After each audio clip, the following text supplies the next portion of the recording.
Lời tiên tri Louisa không phải lúc nào cũng có thể mơ sáng suốt.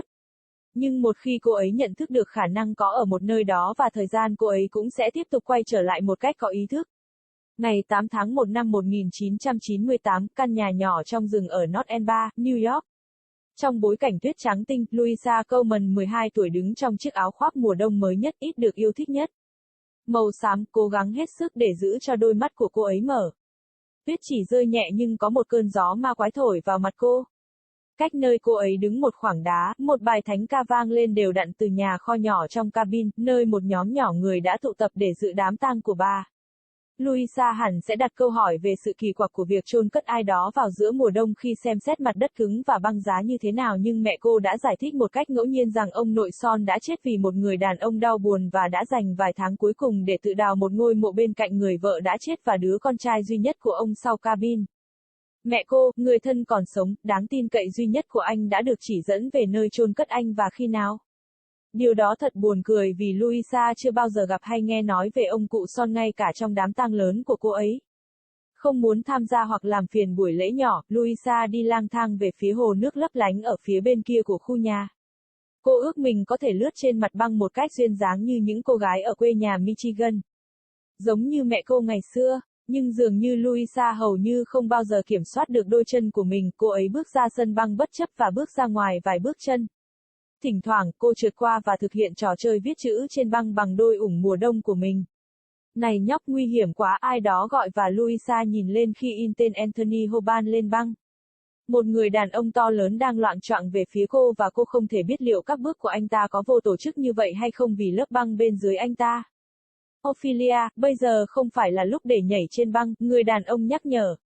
Tôi không phải Ophelia, đó là mẹ của tôi, nhưng người đàn ông không nghe, anh ta cố gắng lạch bạch và đứng trước mặt cô và nhìn xuống. Có những nếp nhăn trên khuôn mặt anh ta ở mọi ngóc ngách. Đôi mắt anh ta có màu đỏ khác thường và hàm răng của anh ta không phải là màu trắng nhất, anh ta cũng có mùi của rừng và Louisa lùi lại một vài bước. Mau xuống băng đi Philly, không an toàn đâu, anh đưa tay ra với cô và Louisa không chắc liệu anh đang cố giúp cô xuống băng hay anh đang nhờ cô giúp. Cô ấy phớt lờ nó nhưng dù sao cũng bước ra khỏi băng. Hey kiddo, Louisa quay lại, ông già khổng lồ, buồn bã vẫn ở trên mặt băng. Cô có thể nhìn thấy màu đỏ đậm trong mắt anh từ nơi cô đứng.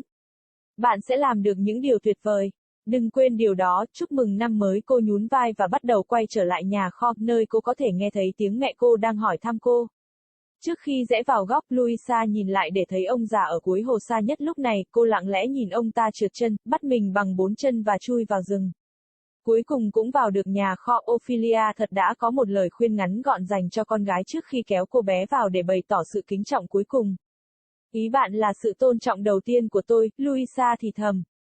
Mẹ cô đã làm cô xấu hổ khi họ đến trước buổi lễ và đưa cho cô một bông hoa.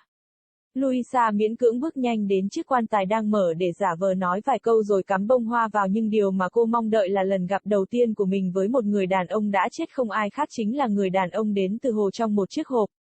Mặc quần áo giống hệt nhau, cô ấy nhìn lên khỏi chiếc hộp trong sự bàng hoàng không thể tin được chỉ để đối mặt với một bức chân dung đang mỉm cười của cùng một người đàn ông. Cô ấy hét lên, Louisa ghét những chuyến đi đường trường, ở tuổi 18, cô vẫn bị say xe kinh khủng do ngồi trên xe quá lâu. Trò tiêu khiển yêu thích của cô trong chuyến đi đường là có được giấc mơ sáng suốt như bao con người bình thường khác. Hôm nay cô đã chìm vào một giấc mơ vàng hiếm hoi và cô tỉnh dậy với một nụ cười trên môi. Mẹ cô, người đang lái xe bên cạnh cô nhìn sang với một nụ cười, cabin, cô hỏi. Louisa lắc đầu, chúng ta còn bao xa nữa, Louisa. The prophecy, Louisa couldn't always lucid dream. But once she was aware of the ability, there was that one place and time she consciously kept going back to. January 8, 1998, the little cabin in the woods in North Elba, New York. Against a backdrop of pure white snow, 12 years old Louisa Coleman stood in her newest, least favorite, gray, winter coat, doing her best to keep her eyes open. The snow was falling only lightly, but there was a wicked breeze blowing against her face. A stone throw distance from where she stood and him steadily rose out of the cabin's little shed where a small group of people had gathered for her granduncle's funeral. Louisa would have questioned the oddity of burying someone in the middle of winter considering how hard and icy the ground was, but her mother had randomly explained that Granduncle Sean had died a sad man and had spent his last few months digging himself a grave next to his dead wife and only son behind the cabin. Her mother, being his only trusted, living relative, had been left instructions on where to bury him and when. That was funny because Louisa had never met or heard of Granduncle Sean even at her grandpa's funeral. Not wanting to join or disturb the little ceremony, Louisa wandered towards the shimmery lake on the other side of the property. She wished she could glide across the ice gracefully like the girls back home in Michigan, like her mom once upon a time. But Louisa barely ever seemed to have control over her own feet. She stepped out onto the ice regardless and walked a few feet out for good measure. Occasionally she slid about and made a game of writing letters on the ice with her winter boots. "Hey kiddo, that's dangerous," someone called, and Louisa looked up from imprinting Anthony Hobarn's name in the ice. A large man was staggering towards her and she couldn't tell if his steps were so unorganized because of the ice beneath him. "Ophelia, now's not the time to be dancing on ice," the man admonished. "I'm not Ophelia, that's my mum," but the man wasn't listening. He waddled over with great effort and stood in front of her looking down. There were wrinkles on his face, in about every corner. His eyes were an unusual red and his teeth was not the whitest. He also smelled of the woods, and Louisa took a couple steps back.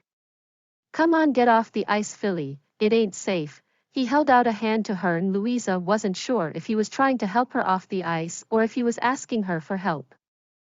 She ignored it but walked off the ice anyway. "Hey kiddo," Louisa turned. The giant, sad, old man was still on the ice. She could see the deep red in his eyes from where she stood. "You're gonna do great things, don't forget that. Happy New Year." She shrugged and began to march back towards the shed where she could already hear her mother asking around for her. Before she turned the corner, Louisa looked back to see the old man on the furthest end of the lake now. She watched silently as he slipped, caught himself on all fours and crawled into the woods. Finally getting into the shed, the real Ophelia had a short admonition for her daughter before dragging her in to pay her last respects. "You mean my first respect," Louisa murmured. Her mother shushed her as they emerged in front of the ceremony and handed her a flower.